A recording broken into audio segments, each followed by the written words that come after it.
За 2024 оны Blueprint-д дагуу бэлтгэсэн шинэ тесттэй ажиллах гэж байна. За чулууг D гүнттэй усан 50 байдлаар сунахад хугацаа нь 3 дээр нэмж хасах 0.3 хугацаа зарцуулав. Удгийн гүн 30 м ба дээд тэнцүү AT квадратыг хуваах нь хамаарлаар олох бөгөөд хурдгалын харьцангуй алдаг тооцохгүй үед D гүний авчлууд алдаг тооцоо гэж. За тэгэхээр энэ D гүн маань зөвхөн T квадратаас хамаарч байгаа.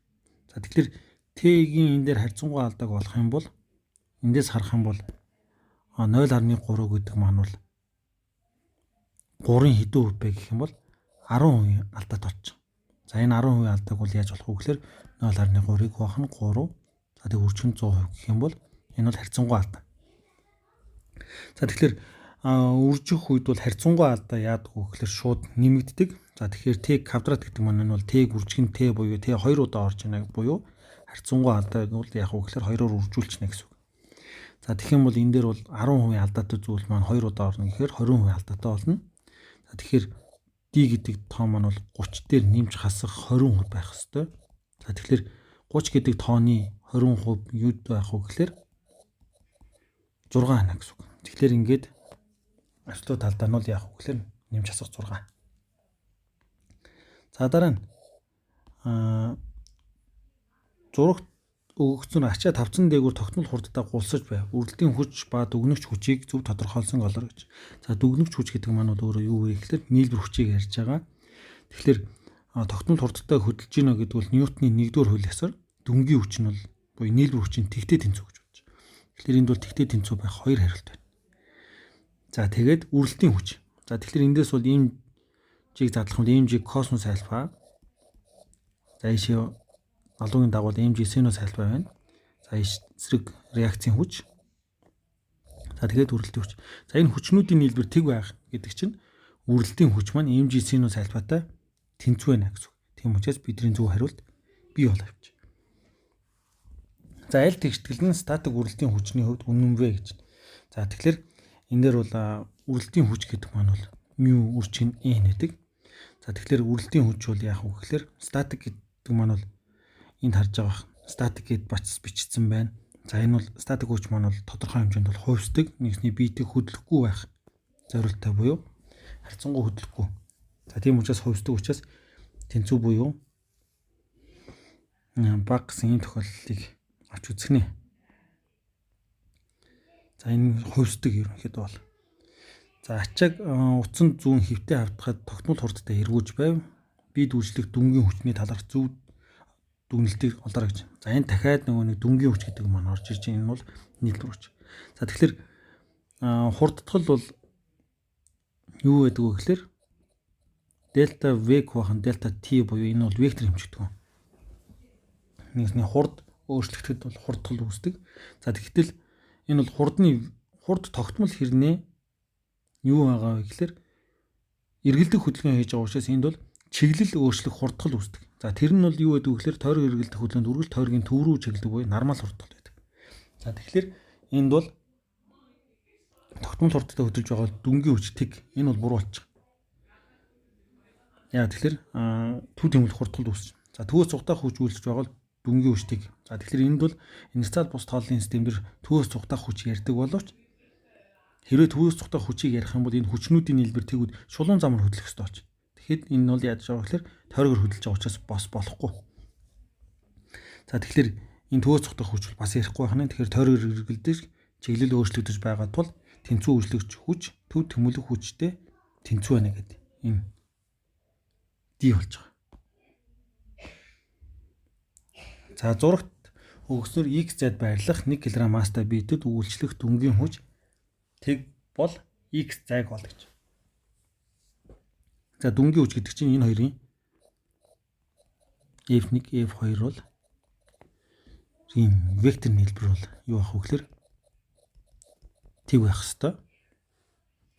За энэ дээрс бол бүх эрдэнэсийн натлцын хууль ёсоор гамма m1 m2 хуваах нь за нэг нь бол x зайд за нөгөөх нь гамма m2 m3 за энийг хэдүүлээ m1 m2 m3 гэчээ. За энэ бол 15-аас хасах x баг. За энэ үнийг квадрат. Энэ үнийг квадрат баг. За ингээд үзэх юм бол гамма ийм хоёрууд нь бол хураагч. За ийм 1 гэдэг маань бол өөрөө юу юм бэ гэхээр ийм 1 гэдэг нь 9. За энэ бол 9. Ийм 3 гэдэг маань 16. За тэгэхээр эндээс бол хоёр талаас нь язгуур авчийн. Язгуур авчих гэх юм бол 9-өөс язгуур авах юм бол юу гарч ирэх вэ гэхээр 3 гарч ирнэ. Тэгээ x. За тэгээд 4 хуваах нь 15-аас хассан x. За эндээс ингээд бодох юм бол 3-ыг үрчиг нь 15-аас хассан x. За тэнцүү 4x буюу 45. 45-аас хасах нь 3x тэнцүү 4x буюу 45 тэнцүү 7x болж байна. Тэгэхээр x тэнцүү юу болох вэ гэхээр 45-ыг хуваах нь 7 буюу А хариулт болно гэсэн үг. За дараа нь 6. Зурагт өгснөр битийг x дээш v хурдаар шидэж a шундырт гаргав. За 5-3 a шундырт b өндөрдөх битийн хурдыг бол гэж. За тэгэхээр энд бол энерги хадгалт хуулиар бодчихно. За нэгсний ийм v квадратыг хуваах нь 2 гэдэг кинетик энерги маань mg h гэсэн потенциал энергитэй буюу энэ өндөрт гаргана. За энийг хэдвэл a цэг энэ b цэг. За тэгэхээр энэ бол a цэг энерги. За энэ бол b цэг энерги. За энийг хэдвүлээ. За y гэсэн байна тий. Тэгэхээр энэ бол x юм байна шүү. X цэг. За тэгвэл энерги хадгалах ёстой. За тэгвэл mg 5-3 h өндөрт за ийм v штрих квадрат хуваах нь 2 гэсэн кинетик энергитэй байна гэж үзэж байна. За тэгэх юм бол энэ хоорондоо тэнцүү юм бол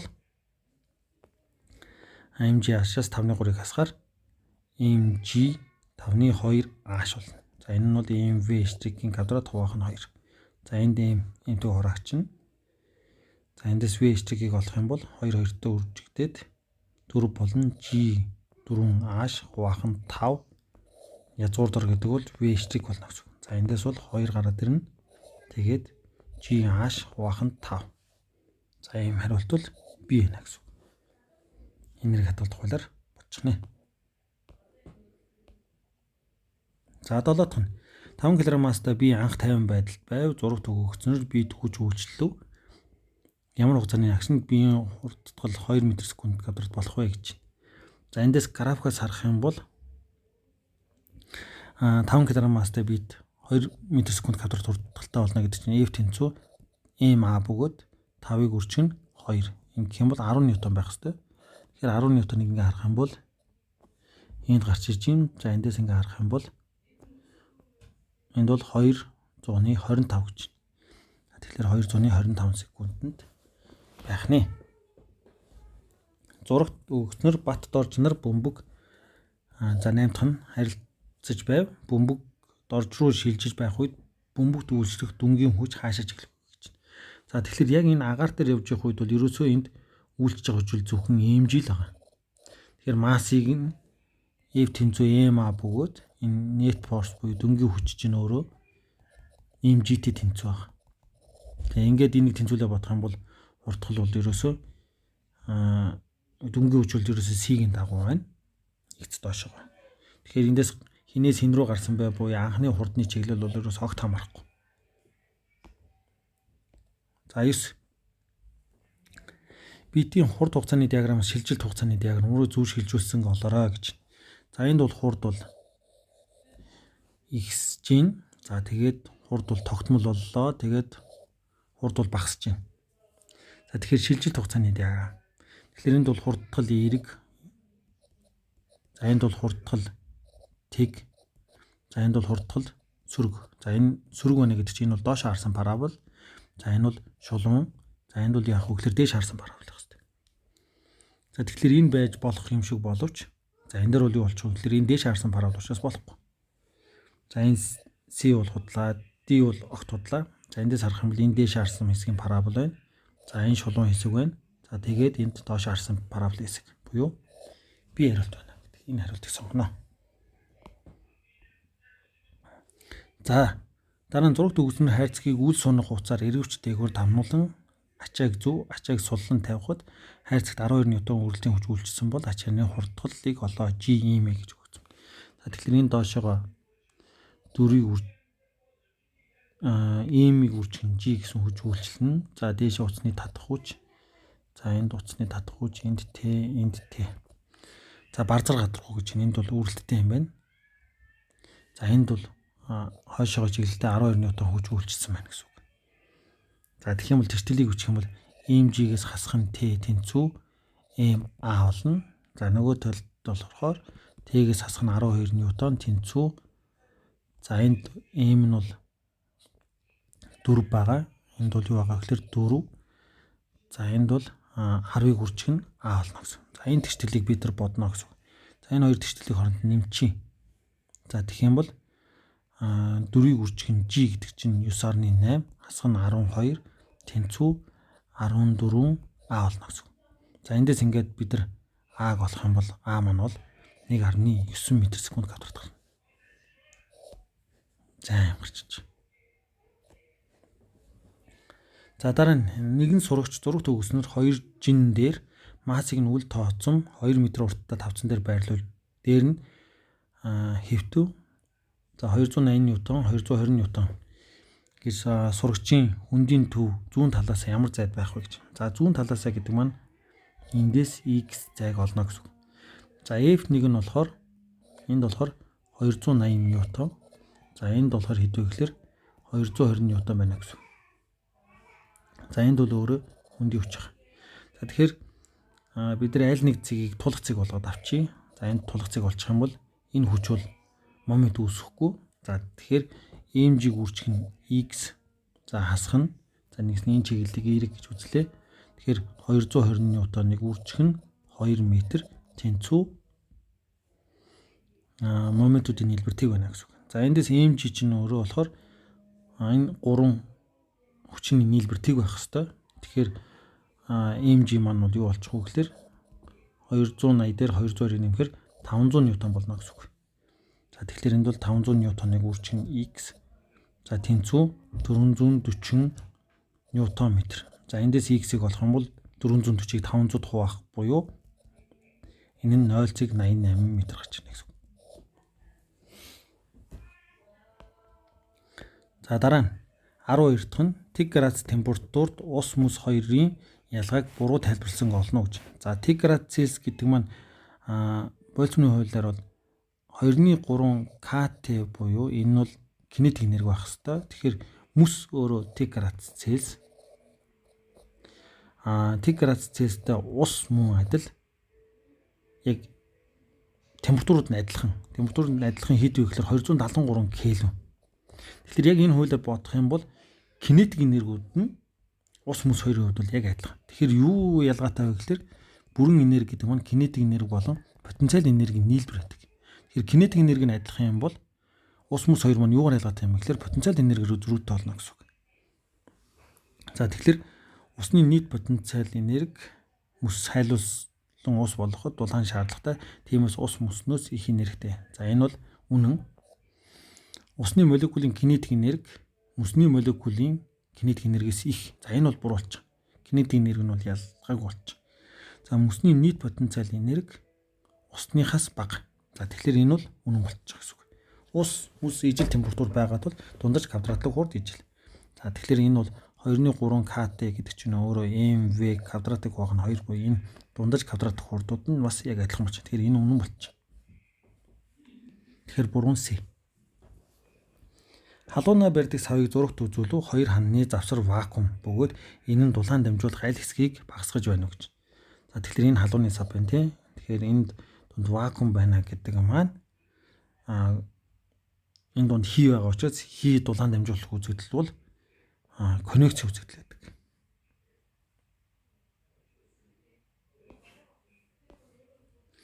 За хий завсраар гарах боломжгүйгээр таглаж бүлүүрийн эзлэхүүнийг 2 дахин ихсгэв. Хэрэв орчинтойгоо дулаан солилцох хангалттай хугацааг олгосон бол за хангалттай хугацааг олгож байна гэдэг чинь энэ бол изотерм процесс шүү гэдгийг хэлж байна. Бүлүүр доторх хийн даралт хэрхэн өөрчлөгдөх вэ гэж. За тэгэхээр изотерм процесс дээр P1, V1, P2, V2-тойгоо тэнцүү байна гэсэн үг. Тэгэхээр бүлүүрийн эзлэхүүнийг 2 дахин ихсгэв. Тэгэхээр V2 маань 2V1 болно гэсэн үг. Тэгвэл даралт бол юу болох вэ гэхээр 2 дахин багасна. дахин багасна. За Кельвин Цельсийн хуваараар зөв илэрхийлсэн голоор гэж. За тэгэхээр энэ дээр бол 273-ын зөрүүтэй байдаг. За энэ дээр 273-ыг нэмэхээр гарахгүй байна.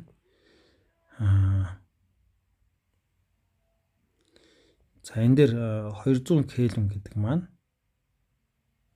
нэгсний Цельсийн температур дээр 273-ыг нэмэх юм бол энэ бол Кельвин гарч ирэх хэрэгтэй. За тэгэхээр энэ дээр бол буруу ярьчих чинь тий. Энэ дээр нь 273-ыг нэмнэ гэсэн үг.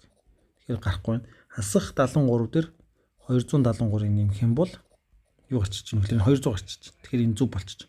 Энэ дээр 273-ыг нэмэхээр бас гарахгүй. Энэ дээр 273-ыг нэмэхээр бас гарахгүй байна. Тэгэхээр энэ бол бидний зөв хариулт бол бий болчих гэсэн. За 16 дулааны цахилгаан станцын ашиглуулын коэффициент 25% ба 1000 мегаватт цахилгаан эрчим хүч үйлдвэрлэдэг. Нүүрсний шаталтын ялгаруулга дулаан 50 мегаджоул килограмм бол 1 секундэд хэдэн килограмм түлш шатаах байна вэ гэж. За тэгэхээр 1000 мегаватт эрчим хүч гаргана гэдэг нь өөрөө яг гаргаж байгаа хэмжээ бөгөөд энэ нь өөрөө 25%-ийг илэрхийлж байгаа.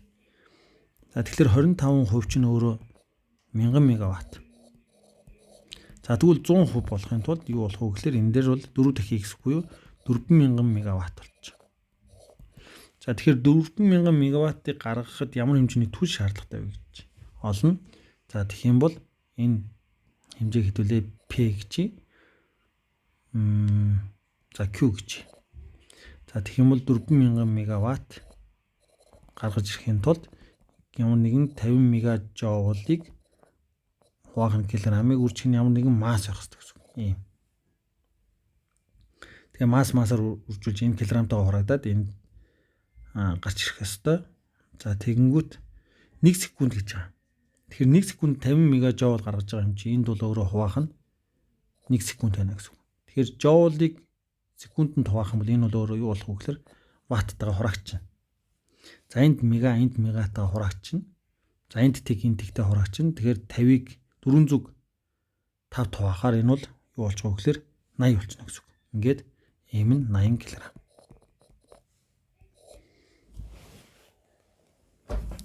За PV диаграм дээр PQRP цикл процесс харуулав гэж байна. За хийн RP хэсэгт хийсэн ажлыг олгож байна. За RP гэдэг маань энэ шилжилтийг харуулж байна. За энэ шилжилт бол ажлыг олно гэдэг нь энэ талбайг олгох хэрэгтэй болно. За энэ талбай бол эзлэхэн багсаж байгаа учраас сөрөг юм байна. Дээрээс нь 1 3 гэдэг тооны дундаж тоо бол өөрөө 2 байгаа. Тэгэхээр 2-ыг энэ зайгаар хурцуулсантай адилхан болно гэсэн. Нэгсний энэ трапезийн талбай энэ дөрвөлжингийн талбайтай яг адилхан. За тэгэхээр 2-ыг үржих нь 15 зэрэгт үржих нь 0.5-аас 1-ийн хооронд 1.5-ийн хооронд тэгэхээр 1 байна. Тэгэхээр үржих нь 1 м3. За паскалын метр кубээр үржиглэхээр жоул. Гэтэ энэ эзлэхүүн нь өөрчлөлт нь өөрөө сөрөг байна. За ингээд бодох юм бол сөрөг 2-ыг үржих нь 15 зэрэгт жоул гэдэг. Энэ арчнаа гэсэн. За төмөр замын урт хасах 10 градус Цельсийн температурт 20 м урттай байв. 40 градус Цельсийн температуртай болгоход урт нь хэр болж болон өөрчлөгдөх вэ гэж. За тэгэхээр эндээс бол дельта L дээр L0-ыг нэмэх юм бол өөрчлөгдөх уртын хэмжээ гарч ирнэ. Тэгэхээр дельта L гэдэг маань бол альфа L0 үржих нь дельта T нэмэх нь L0 байна. За эндээс бол юу болчих вэ гэхээр L0-ыг хаалтнаас гаргачих юм бол 1 дээр нэмэх нь альфа дельта T байна гэсэн үг. За тэгэхээр эндээс бол бид нар L0 бол 20 м үржих нь 1 дээр нэмэх нь альфагаа орлуулчихна 11 үржих нь 10-ийн хасах 6 зэрэгт үржих нь температурын өөрчлөлт маань хасах 10-аас 40 учраас 50 градус Цельс гэдэг. Ингээ уучна гэсэн үг. За энд бол 1 градус Цельс гэдээ хурагдаад. За ингээ бодох юм бол энэ дээр 20,011 м гарч ирнэ гэсэн үг.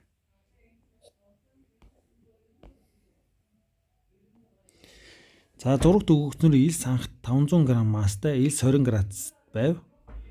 50 ваттын чадалтай цахилгаан халуураар 1 минутын ажиллуулахад жигд халуун 30 градус Цельсийн температуртай болов орчин болон калориметрт шилжих дулааныг тооцохгүй бага үед эсний хувийн дулаан багт хамжийг олоо гэж. За тэгэхээр калориметр дулаан ялгаруулах юм байна. Юу калориметр гинэ? Халаагуур маань. За энэ бол чадлыг үржих хугацаа. Тэгэхээр 50 ваттыг үржүүлэх 1 минут буюу 60 секунд. За ингээд бодох юм бол энэ бол 3000 жоул болж байна.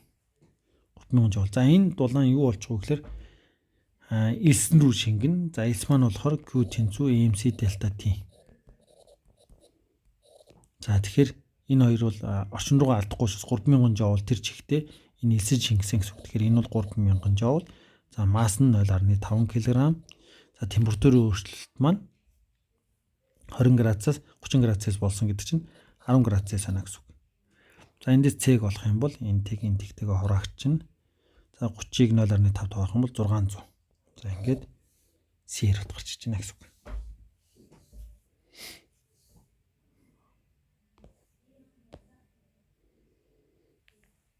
За сорил авахд ерөнхийдөө бол хүүхдүүд нь энэ 20 дээр нэлээх алдсан. Зурагт өгөгдсөн шингэн самны хажуугаар бол ус гоожиж байв. Усны тусгалын зай 1.2 м бол шингэний өндрийг олоо цоорхой хэсгийг бараг ёроолд байна гэж үзээрэй гэж.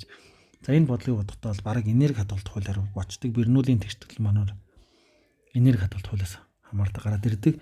Энэ савны доошлох хурд бараг мэддэхгүй өргөн. За тэгэхээр энд хурд бол ерөөсөө юунаас хамаарах вэ гэхээр энэ өндрөөс хамаардаг.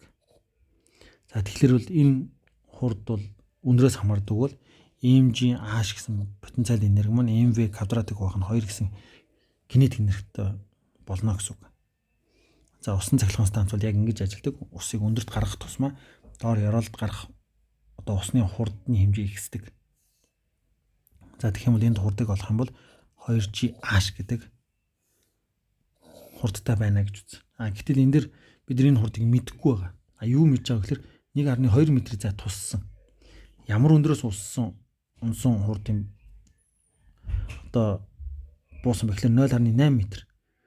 Тэгэхээр 1.2 м гэдэг маань бол өөрөө хурдыг үржих нь хугацаа юм. Тэгэхээр унсан хугацаагаа юунаас олох вэ гэхээр 0.8 м-ээс олно. Тэгэхээр 0.8 м-ээс бол h тэнцүү g квадратыг хуваах нь 2 гэдгээр бодчихно. G бол бидний хувьд бол 10 гэж бодчихъя. За тэгэх юм бол t-г олох юм бол энэ дээр бол 0.4 секунд гараад ирнэ. Эндээсээ бодоод за тэгвэл энэ дээр бид нар юу болчих нь вэ гэхээр 1.2 м-ийг гаргана гэдэг бол хурдыг үржих нь хугацаа бөгөөд хугацаа 0.4 секунд. За тэгэхээр эндээс бол хурд бол юу болчих нь вэ гэхээр 1.2-ыг 0.4 тавахаар 3 м/с хурдтай. За тэгэхээр хурд нь бол 3 м/с хурдтай. За тэгвэл эндээс бид нар h-ыг нь олчих юм бол h гэдэг бол юу болчих вэ гэхээр v квадрат хуваах нь 2g бөгөөд энэ дээр 3-ын квадрат 9, 9-ийг хуваах нь 2, үржих нь 10 буюу 4.5-ыг 10 тавахаар 0.45. Тэгэхээр 45 см-ийн өндөртэй ус 0.8 м-т ингээд тавиад цоргоор гоожих юм бол 1.2 м-ийн зай туснаа гэсэн үг. Ингээд сэр болтон гарч ич. За тэг тэнцүү тэг үед бит хатуу төлөвд байна. CD хэсэгт ямар төлөвд болж байгаа вэ гэж. За тэгэхээр энд хатуу байгаа юм байна. Тэгэхээр хатуу төлөвд энэ халж байгаа, энэ хайлж байгаа. За энд бол юу болох вэ гэхээр хайлц хэмжээ шингэн болно. За CD гэдэг маань энэ байна. Тэгэхээр энэ бол уурсж байгаа буюу шингэн ба хий байна. Шингэн ба хий. Тэгэхээр шингэн ба хий буюу 21-ийн D. За дараагийнх нь 22 дахь бодлого маань хэлхээдэх гүйдэл А-ыг олоо гэж. За тэгэхээр энэ гүйдлийг олно. За тэгэхээр энэ нь бол идеал гүйдэл хүчлийн үүсвэр байна. За тэгэхээр энийг бодохдоо бид нар яадаг вэ гэхээр 15-ыг 10-т нь хуваагаад юу болох вэ гэхээр идеал гүйдэл үүсвэр болгочих. За тэгэх юм бол энэ бол 15-ыг 10 тавих юм бол 1.5 ампер. За нэмхэн дээр байгаа учраас гүйдлийн чиглэл дээш шигээ. За тэгээд 10 омын эсрэг үзэл. За ингэж байрлуулад за нөгөөх нь 5-ыг 10 тавна. За тэгэх юм бол юу болчих вэ гэхээр 0.5 болно. Дээшээгээ 0.5 ампер. За тэгээд 10 омын эсрэг үзэл гарч байна. 10 омын эсрэг үзэл. За тэгээд энэ дахиад 10 омын эсрэг үзэл. 10 омын эсрэг үзэл. За эндээс ингээ харах юм бол гүйдлийн үүсвэрлэлөө шилжүүлчих юм бол ерөөсөө 2 ампер гүйдэл 10 тэгээд 10 тэгээ 10 гэсэн ийм 3 эсрэг үзлүүд рүү хуваарлагдана гэсэн. Тэгэхээр мэдээж нэгээр нь бол юу болох вэ гэхээр энэгээр бол 2-ыг хуваах нь 3 болно гэсэн. Яа тэгэхээр яг тэнцүү эсрэг үзлүүдээр хуваагдана. Тэгэхээр 2-ыг хуваах нь 3 ампер буюу C хариулт байна гэсэн үг. За 23 дахь. За зурагт цэнэглэгдсэн хоёр бөмбөрцөг нэг нэгнээсээ маш хол зайд байв нэмэх Q нэмэх 6Q цэнэгтэй R ба 2R тусдаа дамжуулагч материалаар хийгдсэн бөмбөлгүүд дамжуулагч уцаар холбосон бол дамжуулагч уцаар гүйх цэнгийн хэмжээг олоо гэж. За энэ бол анхандаа байжгаад дараа нь ишиг цэнийг урслаа гэж үзье. Цэнийг урсангууд энүүний цэнэг нь болохоор Q штрик. За гэхдээ Q дээр нэмэх нь дельта Q болно. За нөгөөх нь болохоор юу болж байгаа гэхээр 6Q-гээс хасах дельта Q гэсэн цэнийг хасагдчихна. За тэгэхээр уцаар холбоно гэдэг нь бол дамжуулагчийн потенциалууд нь бөмбөрцгүүдийн потенциалууд нь тэнцүү болох ёстой. Тэгэхээр Q дээр нэмэх нь дельта Q хуваах нь R зөвчин K. Энэ потенциалын том явна. За тэгээ K нөгөөх нь 6Q-гээс хасах нь дельта Q цэнийг явна. За тэгээд энэний бөмбөрцгийн радиус нь 2R. За эндээс K K-тайгаа хуваагдана, R R-тайгаа хуваагдчихна. За энэ 2 K нөгөө дэшээ үржүүлчихнэ. 2Q 2 дельта Q 6Q хасах нь дельта Q байна. За эндээс ингээ бодох бол энд 4 үлдэнэ. За тэгвэл 3 дельта Q чинь 4Q-тэй тэнцүү болж байна гэсэн. За тэгвэл эндээс дельта Q болох юм бол 4-ийг хуваах нь 3Q цэнийг урснаа гэсэн үг. За тэгвэл энэ дээр юу болох вэ? 3-ны 4 гэсэн хариулт нь C байна гэсэн үг.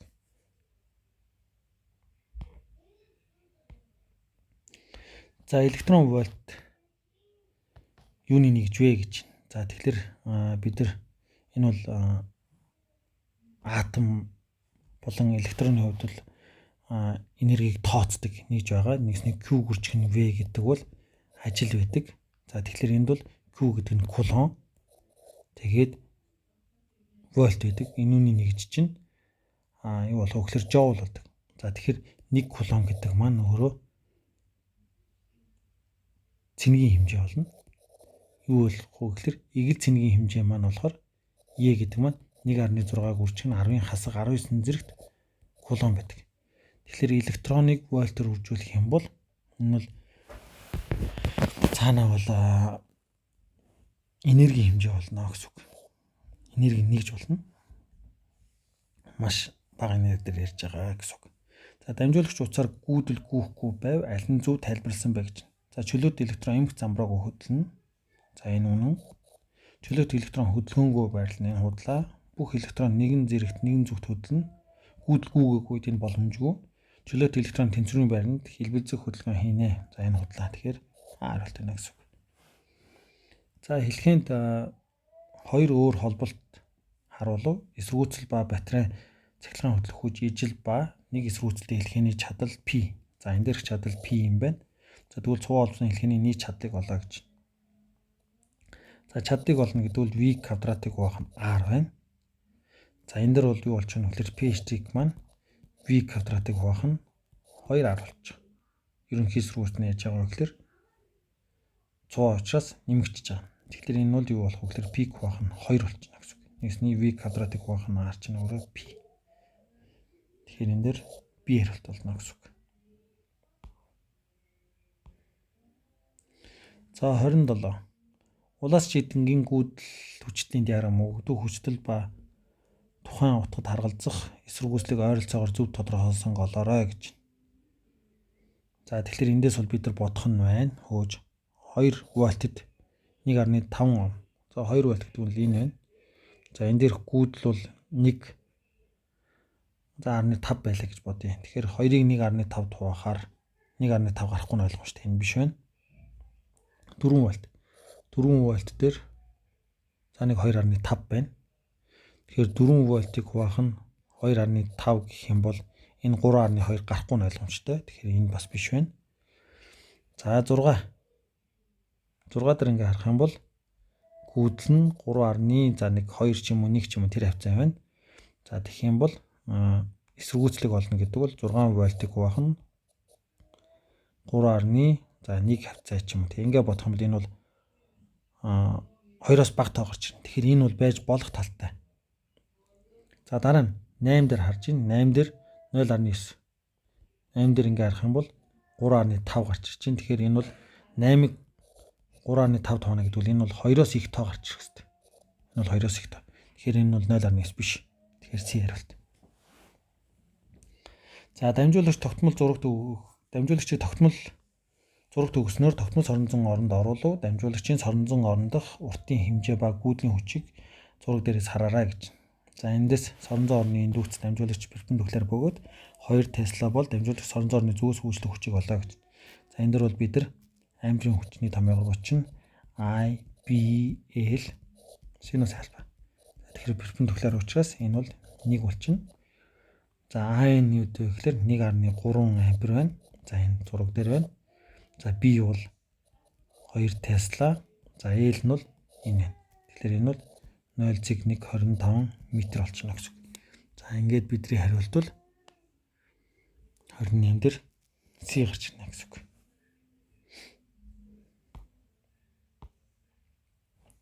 За электрон зурагт өгснөөр цаасны хавтгад X цааш чиглэсэн соронзон орнд баруун тийш хөдлөх агшин соронзон орны зүгээс цэнэгт аль чиглэлд үйлчлэх вэ гэж. За энэ дээр бол зүүн гарын дүрмээр явчихна электрон. За ингээд баруун гарын дүрмээр болох юм бол энэ байгаа. За энд бол хурд. За ийшээгээ бол соронзон орны чиглэл энд бол үйлчлэх хүч байдаг. За гэхдээ бид нар энийг бол зүүн гар left hand дээр ярьчихна.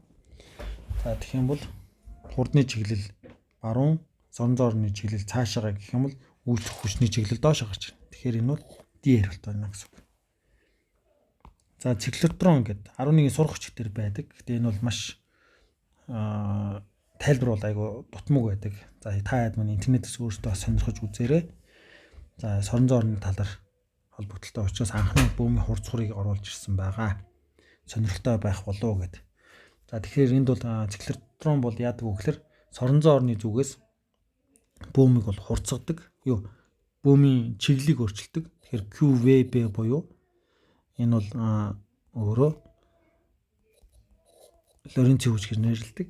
За энэ бол яадаг вэ гэхээр чиглэл өөрчилдөг. Чиглэл өөрчил. За чиглэл өөрчлөнө гэдэг маань бол энэ хэсэг дээр бол чиглэл өөрчилж байгаа. За цахилгаан орны зүгээс бол яадаг вэ гэхээр хурцгадаг. F тэнцүү Q гэрчгэн E. За тэгэхээр энэ хэсэг дээр бол яадаг вэ гэхээр хурцгадаг. Тэгэхээр хурцгах хэсэг маань бол энэ хэсэг байна. Тэгэхээр хурцгаад чиглэлийг өөрчилдөг ийм төхөөрөмжийг циклотрон гэж нэрлэдэг. За энэ бол туйлыг нь өөрчлөх замаар ажилладаг. За тэгэхээр энд бол хувьсах цахилгаан орноор цэнгийг хурцгаж хувьсах соронзон орноор чиглэл өөрчилдөг. За энэ бол дэвш байна. Тогтмол цахилгаан орноор цэнийг хурцгаж за энэ биш байна. Хүчтлийн туйлыг солих хугацаа үеийн хагастай тэнцүү бөгөөд тогтмол соронзон орноор чиглэлийг өөрчилдөг гэдэг энэ яг нь C хувилбар байна. За та хэд мэн сонирхож өөрсдөө циклотрон гэдэг судлаарай. За давтамжийн C1 юу вэ гэж. За тэгэхээр давтамж гэдэг маань нэг хуваах нь үе байдаг. Энэ нэгийг хуваах нь секунд гэсэн үг. Тэгэхээр D хариулт болно. За хоёр долгионы давхардлыг харуулв. Долгионы хоорондох фазын зураг. За тэгэхээр энэ дөр фазын зураг маань бол P фазын зурагтай байна. P фазын зураг гэдэг нь 180. За ингээд үзье. Ингээд нэг долгио авлаа. Энийг хэдүүлээ. Пик хуваах нь 2-оор зургуулъя гэж үзье. Тэгэхээр энэ бол пик хуваах нь 2 90 градус. За тэгэхээр энийг дараагийн үдэнд зөөгөөд энд ингээд тавьчих юм бол энд бол юу болж байгаа вэ гэхээр P фазар зурж байгаа гэсэн үг. Тэгэхээр энэ зураг бол P фазар зурсанг харуулж байна. За 33 агаар дуу тархах хурд 330 м/сек бөгөөд графикт агаарын бөөмийн шилжих хугацааны хамаарлыг харуулах хөдөлгөөний тэрчлэлийг зөв илэрхийлсэн болоорой гэж. За тэгэхээр энд бол далаач бол 1.3 байна. За 1.3-тай бүгд байна. За тэгэл бид нар юу ярих вэ гэхээр энэ дээр омегаг олох хэрэгтэй. Омега нь 2 пик байх нь Т байгаа. За энэ дээр ингээ харах юм бол үе нь өөрөө милисекундээр тодорхойлогдож байгаа. Энд ингээ харах юм бол 10 милисекунд болно. Тэгэхээр 2 пик байх нь 10 мил гэхээр 10-ын хасах 3 зэрэгтэй байна. За тэгэх юм бол энэ дээр бол 1000 гэсэн үг. 1000-ыг 10 тавих юм бол 100. Тэгэхээр энд бол 200 пи гэдэг юм байх хэрэгтэй. За тэгэх юм бол 200 пи-тэй хариулт энд байж байна, энд байж байна.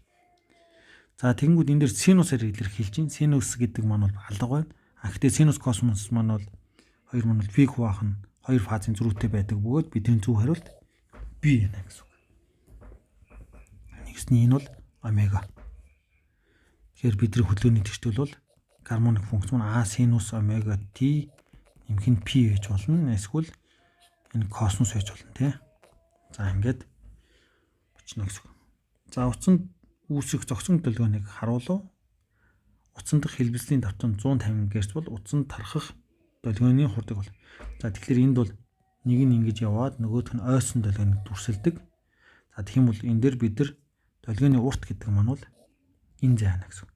Тэгэхээр энэ зай бол 60-ын 3 хуваасны 2 бөгөөд долгионы урт маань 40 см буюу 0.4 м. Тэгэхээр 0.4 м-ийг бид нар хурд гэдэг бол яамдаг үрчин F байдаг. Тэгэхээр 0.4-ийг 150 дөрвжүүлнэ гэдэг нь 60 м/сек гарч ийнэ гэсэн үг. За 35 дээр. За энд бол юу гаргаж ийнэ вэ гэхээр тууш долгион. За энд тууш долгион яг адилхан. За тэгэхээр бол та хэд маань бол 11 яг сурах хүчээр харах хэрэгтэй. Хөндлөн долгион яг уртлын хэсэг нь бол юу байдаг вэ гэхээр шахсан хэсэг. Арын хэсэг маань бол гэдэг энэ долгион ийшээ баруун тийшээ тарж байгаа үед зүүн талдаа бол яадаг вэ гэхээр сэрэг хэсэг байдаг. Тэгэхээр ийм зураглал хаана байна вэ гэхээр эндээс харах юм. За энд шахаж байна. За энэ хэсэг маань сэрэг байна. Тэгэхээр энэ дэр бол шууд E хариулт болно гэсэн. За энэ хэсэг бол сэрэг болчихж байгаа. Энэ арын хэсэг дээр нь шахсан болчих. Тэгэхээр энэ бусад хэсгүүд нь дандаа фазын зөрүүтэй. Ингээд 35-ын А. За энэ шилжилтийн нөгөө хөндлөн долгионы тууш долгион болох аргаар бас тодорхойлж саяныхыг гаргаж иж болдог. За шилжилтийн хувьд эерэг максимум утгаас хэлбэлзэл эхлэх хурд хугацааны диаграм. Тэгэхээр шилжилтийг бид нар эерэг максимумаас эхэлдэг гэж ингэж хэлж байна. Тэгэхээр хурдных юу байх юм бэ гэхээр энэ бол x тэнцүү a косинус омега t гэсэн хэлбэртэй байгаа гэсэн үг. Тэгэхээр нэг удаагийн уламжлал авах нь хурд гарч ирнэ. Тэгэхээр косинусын уламжлал хасах a омега синус омега t. Тэгэхээр хасах синустай функцийн график аль нь вэ гэсэн үг. Тэгэхээр бидний хувьд бол b байна гэсэн үг. За 37. За эндээс ингээ харах юм бол нэг үе гэх юм бол ингэж нэг үе болдог. Тэгэхээр J K-гийн хооронд бол үеийн хагас байгаа. Тэгэхээр T хуваах нь 2 байна гэсэн. Нэгэсний бид нар MV квадратыг хуваах нь 2 гэдэг бол кинетик энерги байгаа тийм үү? За гэтэл хурд гэдэг маань А синус омега T ч юм уу. Ийм байх юм квадрат зэрэг төшөөлөх юм бол синусын квадрат функцийг хаана гэсэн үг. Ерөнхийдөө бол нэг синус квадрат функцтэй байх хэрэгтэй. Тэгэхээр энэ квадрат функцт бол энэ төрх маань синус квадратын функц. Тэгэхээр үед бол яах вэ гэхээр ингээд нэг үе болно гэсэн үг. Ингээд нэг үе. За энийг бид нар зүгээр ингээд загварчилж бас болно. Ийм хэлбэлцэл байлаа. За эсвэл тийм ийм байлаа гэж бодъё. Тэгэхээр энд тэнцвэрийн байрлалыг тарихад хурд ихснэ. Буцаж яваад ингээ ирэхэд дахиад хурд ихснэ. Тэгэхээр энд бол ийм 2 максимум болдог гэсэн үг. Тэгээд ингэж яах вэ гэхээр нэг үе болно. За 38 тонн. Зурагт өгөгдсөнөр А бүршний хэлбэлзэл Т. За энд бол Т тэнцүү 2P язгуурдаар M их нь K юм байна. Энэ үед Т байгаа маань. За тэгвэл ийм 3 эсрүүгэл маань зэрэгцээ нэг эсрүүгэл цуваа холбогдсон үед ямар байх вэ гэж. Тэгэхээр бид нар бол бүршний систем болгох юм бол K систем гэдгээр тавьчих. За тэгвэл бүршний системийн хатыг олох юм бол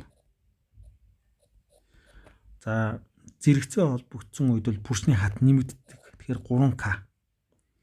За цуваа холбогдох юм бол уруугаар нэмэгддэг. Тэгэх юм бол 3K-ны 1 нэмэх нь 1 их нь K-гийн хасгадны зэрэг байна гэсэн үг. За тэгэхээр эндээс ингээ бодох юм бол энд 3 суурь өгнө 3K-ны 4 болно гэсэн үг. Тэгээ энэ үний хасгадны зэрэг гэхээр бүршний хатны систем 3K гуйхан 4 болно. За энийг ишээ орлуулах юм бол Т тэнцүү 2P язгуурдаар M гуйхан 3K гуйхан 4. За тэгэхээр эндээс бол юу болчих вэ гэхээр 2P язгуурдаар M гуйхан K үрчгэн хуваах төр хүчин дээрээ гарч ирээд хүртүр дээр гарч ирээд язгуураас гарах юм бол 2 хуваах нь язгуурдаар 3 гэж ийм гарч ирнэ гэсэн үг. Тэгэхээр яг энэ хэсэг маань бидний анхны үе болчихно. Тэгэхээр энэ Т-шдэг болчихно гэсэн үг. За тэгвэл Т-г үрчгэн 2 язгуурдаар 3-тай хариулт маань С гэнэ гэдэг гарч ирнэ.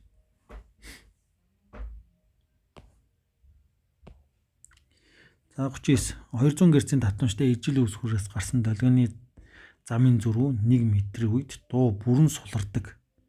Долгионы хурдыг олоо гэж. Долгионы урт 1 м-ээс лав ихээ гэсэн үг. Тэгэхээр энд бол юу болж байгаа гэхээр замын зөрүү долгионы уртаас бага байгаа. Тэгэхээр энэ зөрүү маань өөрөө үеийн хагас байна гэсэн үг. Яагаад гэвэл үеийн хагас суларна гэдэг маань бол энэ өөрөө P фазын зөрүүтэй байх юм бол энэ нэгээ устгадаг. За тэгэх юм бол бидний хувьд долгионы урт нь 2 м байж болно гэсэн үг. Долгионы урт юу байгаа вэ гэхээр 2 м байж болно. Тэгэхээр 2 м-ийг үржих нь 200 герцийн давтамж гэвэл эндээс бол яг үгээр 400 м/сек хурдтай долгионд харах чинь гэсэн үг. За дараагийн зурагт бүдүүн утсаар баруун зүг долгионд харахж байгааг харуулв. Нарийн утас руу долгион нэвтрэх ба ойх үзэглийг зөв төрчилсөн олно гэж. За тэгэхээр ойлтыг ажиглахдаа бид нар бэхлэгдсэн буюу уян харимхаагаар ойлоо гэж үзэх юм бол фазын зөрүүтэй болдог. Нөгөөх нь болохоор одоо нэгт багтаа орчноос нэгт ихтэй орчин руу орох буцаж одоо ойхтой бол яадаг вэ гэхээр фазын зөрүүг байдаг гэж ингэж үздэг. За энэ долгион баруун тишээ тарсан бол энэ зүүн тишээ байдаг. Энэ баруун тишээ бол энэ зүүн тишээ. Тэгэхээр бүдүүн утаснаас явж хаад хөнгөн утас руу орлоо. Тэгэхээр ойлтын хувьд бол энэ нөхцөл очих гэсэн. Нарийн утаснаас бүдүүн утас руу орох юм бол ойлт бол ингэж ажиглагдана. Тэгэхээр бидний хувьд бол фазын зөрүүгүү тэгээ цаашаага явсан гэхээр энэ B байна гэсэн үг.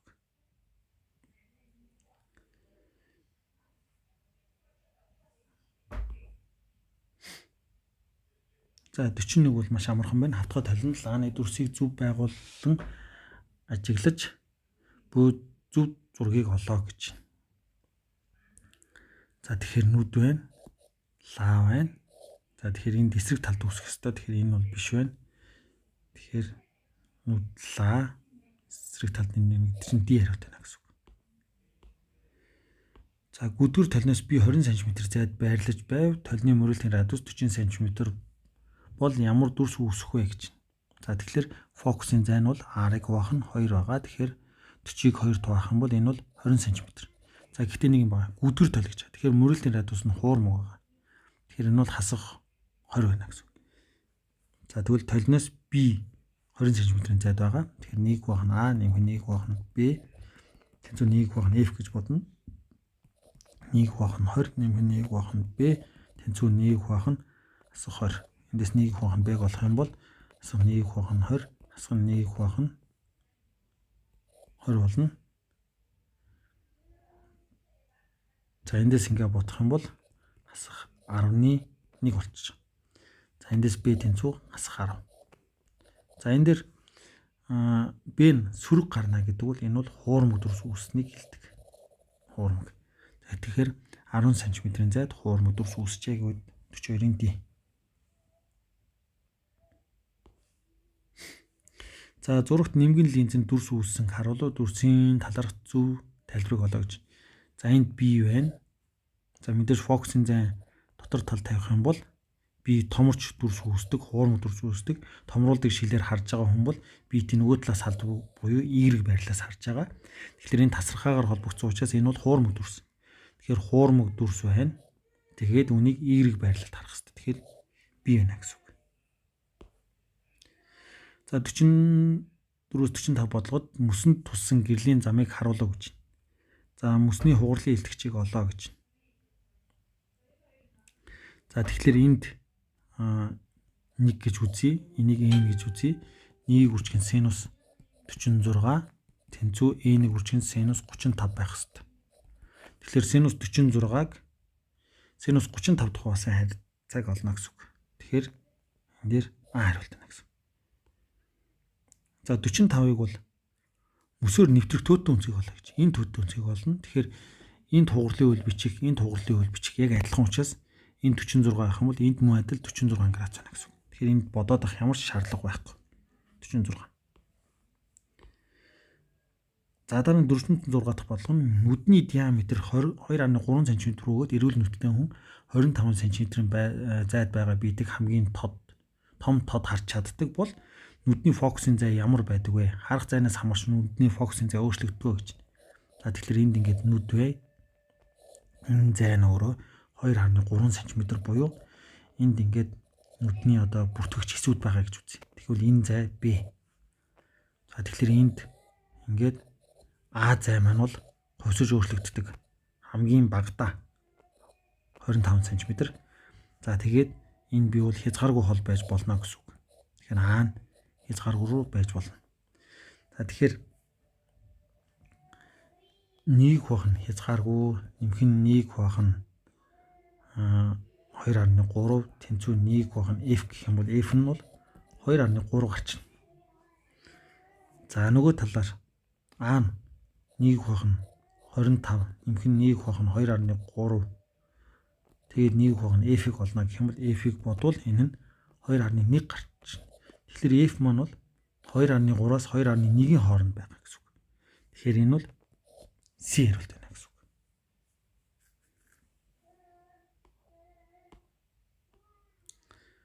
За ингээд задгаар руу гаръя. 10 г мастай сум 200 м/с хурдтай сум ширээний буланд байсан 190 г мастай ачааг харимхаа бусаар мөргөв. Сумны мөргөлдөөний тоо хэмжээ. За тэгэхээр массыг үржих нь хурд. Гэвч хөдөлгөөний тоо хэмжээ байна. Тэгэхээр 0.1-ийг үржих нь 200. Тэнцүү энэ чинь бол 2 кг/с болчихно. Тэгэхээр энэ тоо бол 2 гэсэн үг. Ширээнээс унах хурд. За энэ мөргөлдөөнийг абсолют харимхаа бусаар бодно. Тэгэхээр 2 км/с чинь m дээр нэмэх нь том m хамтдаа хөдлөөд ямар нэгэн уух сурттай болно гэж үзье. За тэгвэл эндээс энэ хоёрын нийлбэр маань бол өөрөө 0.2 кг болно. 190 дээр 10 нэмэхээр 200 г буюу 0.2 кг. Тэгэхээр 2-ыг 0.2 хуваах юм бол энэ бол 10 гарчна. Мөргөлдөөний явцад механик энергийн алдагдал. За анхны байгаа энерги тооцъё. 0.1 кг-ыг үржих нь 200-ийн квадрат хуваах нь 2. Энэ бол анхны энерги бол. За дараа нь эцсийн энергийг олох юм бол 0.2 кг масстай бит үржих нь 10-ийн квадрат болно. Хуваах нь 2. За эндээс ингээд бодох юм бол энэ ингээд хураагдвал 0.1 0.1-ийг 100 дөржүүлэх юм бол энэ бол 10 жоул. За энд бодох юм бол 4-ийг үржих нь 10-ийн 4 зэрэгт байгаа. Энэтэй хураагдах юм бол энд бол 2 зэрэгт болно. Тэгэхээр 420 тавахаар 200 жоул болно. Тэгэхээр 200 жоул яж 190 10 жоул боллоо гэдэг чинь энергийн алдагдал өөрөө энергийн өөрчлөлт нь 190 буюу энергийн алдагдал нь 190 байна гэсэн үг. Тэгэхээр энд 190. За тусгалын зай. Тэгэхээр энэ ширээний өндөр нь 0.8 м гэж байгаа. Тэгэхээр Тэгэхээр H тэнцүү GT квадратыг хуваах нь 2-оор бодох юм бол T тэнцүү 0.4 секунд гараад ирнэ. Тэгэхээр D зай гэдэг бол 10-ыг үржих нь 0.4. Яг тэгэхээр ийшээгээ 10 м/сек хурдаар буун мөргснийхаа дараа. Ингээд бодвол энэ нь 4 м зай. Ингээд 4 гэдэг юм. Бочно гэсэн үг.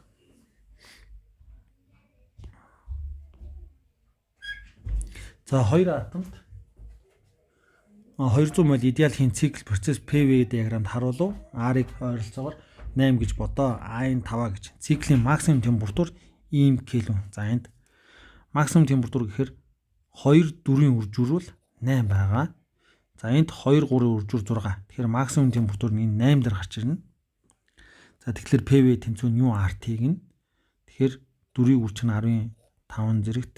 За нөгөөх нь 2 м3 тэнцүү нь бодисын томж нь 200. Тэгээ R нь 8 үржих нь T. PV тэнцүү нь RT. За эндээс ингээд бодгол энд 2 маань энтэй урагдах 3 зэрэгт. За энд 8 ингээд энтэй урагдах юм бол 1 болчихно. Тэгэхээр 1000-ыг хуваах нь 2 гэсэн үг. Энэ нь T. Тэгэхээр энд бол 500 кельвин буюу энд 5-5 байна гэсэн үг. Циклийн нийт ажил. Нийт ажил бол энэ талбай болно. За тэгэх юм бол энэ дөрвөлжинг олоод 3 1 2 3 4 төржүүлэх юм бол гараад ирнэ гэсэн үг. Тэгэхээр энэ тал нь бол 1, энэ тал нь бол 15 зэрэгт. Тэгэхээр 1-ийг 15 зэрэгт үржүүлэхээр энэ бол 100k жоул. Тэгэхээр 100k жоулыг 4 төржүүлнэ гэсэн үг. Тэгэхээр энэ бол 400 кJ. За ингээд изохор халалтын үед өгсөн дулаан. Тэгэхээр изохор халалт гэдэг маань эзлэхүүн тогтнолоор халсан гэхээр бидрэгтэр зөвхөн энд чинь гэсэн үг. Энд. Тэгэхээр энд бол юу болчихно вэ гэхээр бодох юм бол изохор халалтан дээр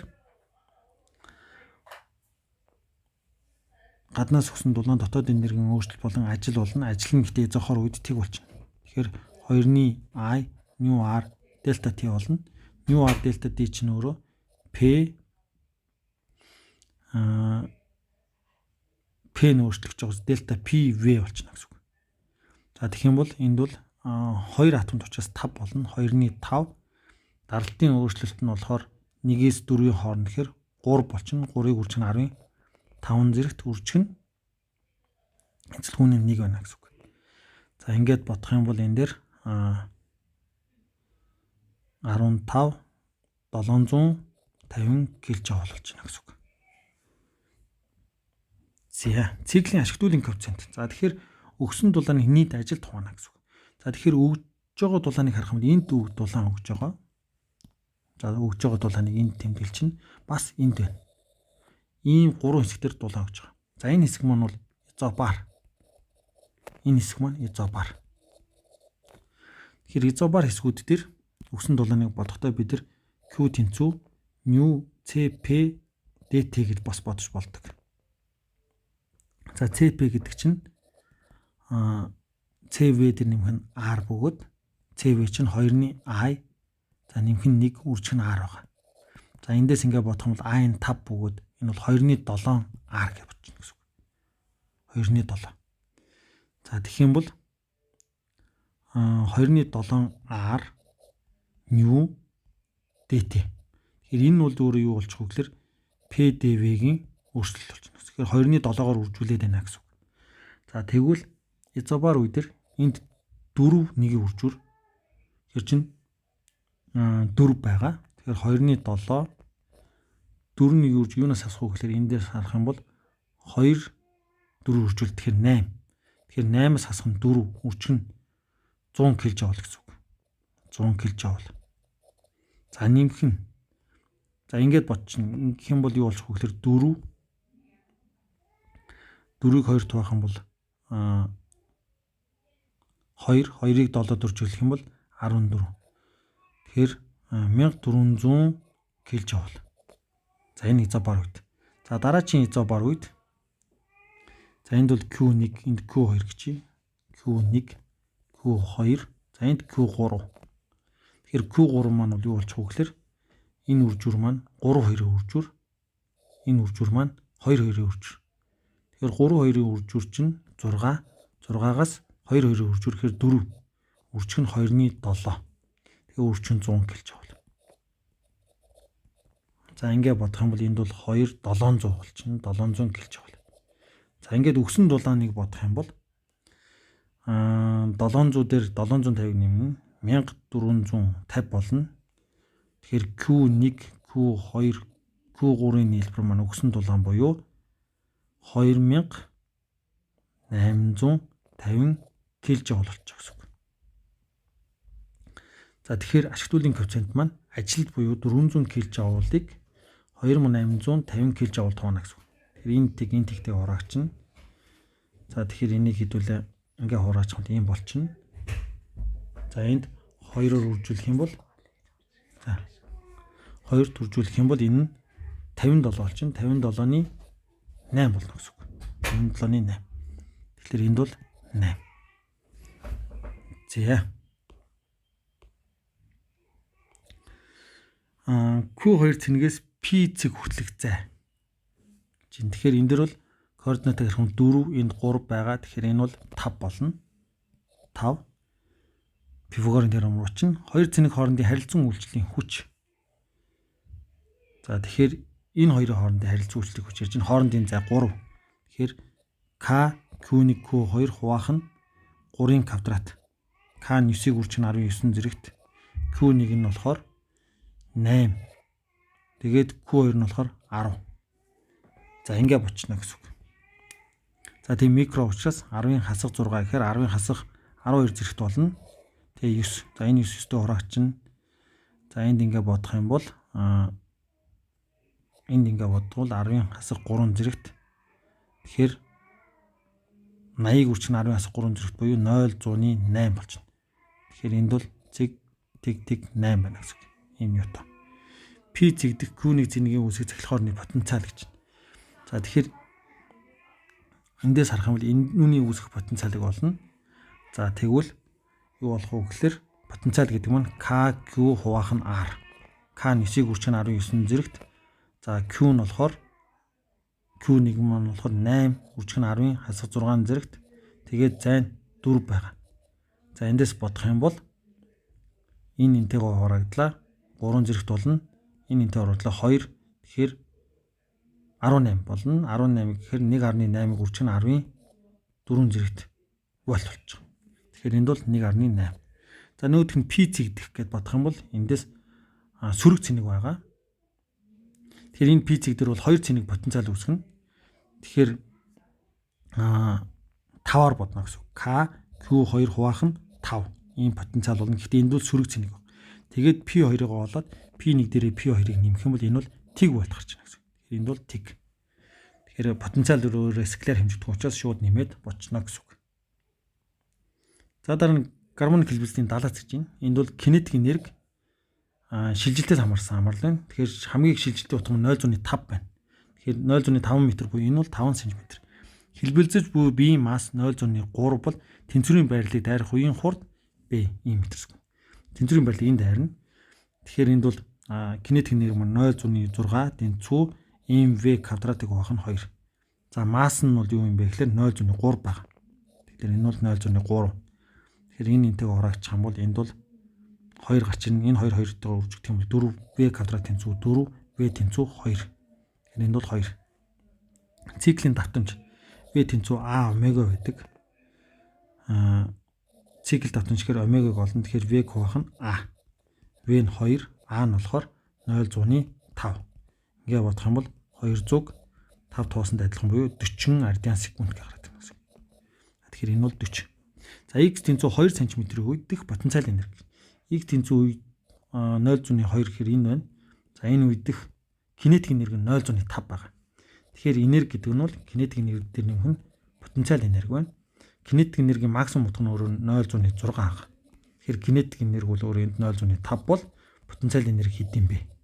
Тэгэхээр энд бол 0.1 жоул гэж яах нь гарч ирнэ гэсэн үг. За ингээд ерөнхийдөө бол энэ дасгал бол болчихж байгаамаа.